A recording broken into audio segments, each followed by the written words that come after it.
The difference between you and I, Ziggy, is this. My copy of Ricky Erickson. Apparently it's a 1975 edition. As far as I know, I had this in 1974. Had it on with me my first day I went to Kennington Swamp. Went to Phil Mann's on a Sunday and wanted to go to Kennington Swamp as soon as possible the next weekend, but for some reason we couldn't do it the next weekend. There was something on, couldn't go. So to keep me happy, my dad comes home on the Friday of that week following the first visit to Phil Mann's, and he says, they're completely sold out, but I managed to get you a copy from the University of WA Press. But of course, this is a Lamb edition. So how did he get a Lamb edition from the University of WA Press? I don't know. I'm not trying to hide the evidence. I'm not trying to deny the evidence. I'm not trying to alter the evidence. I'm just saying truth is always stranger than fiction, and there will be an answer, so let it be. Here it is. Still with some of the encrusted or salluvial DNA from Kennington Swamp on there. That can be checked if you want. Put that under a microscope.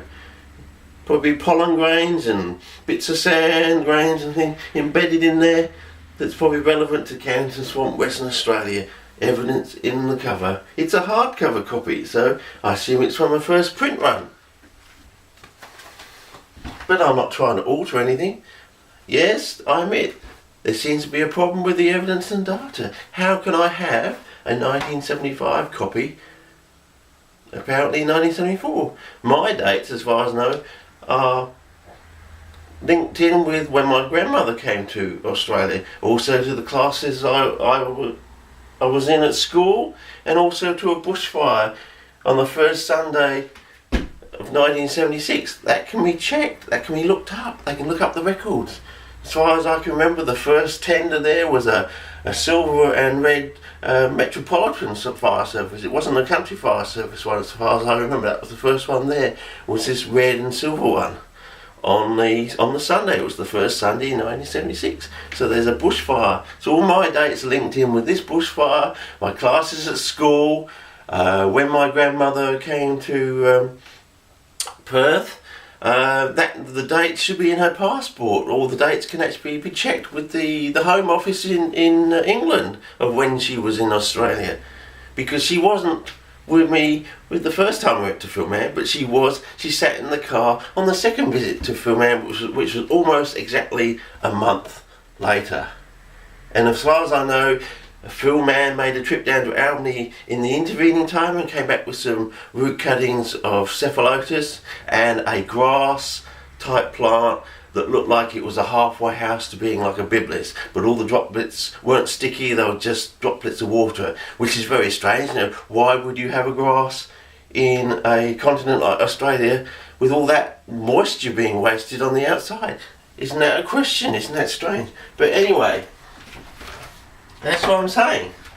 So, if the footage I put up on the 21st of next month, if that footage is not in the Blu-ray, then you have altered or tampered with the evidence and you've broken the first rule of science, Ziggy. That's the difference between you and I.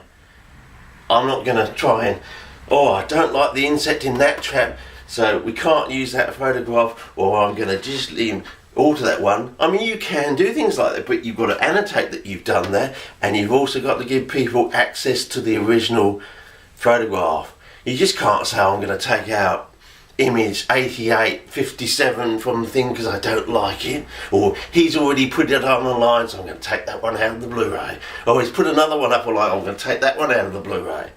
I mean, you're altering the Blu-ray, you're altering the evidence, you know, you're tampering with the evidence. Basically you're breaking the first rule of science.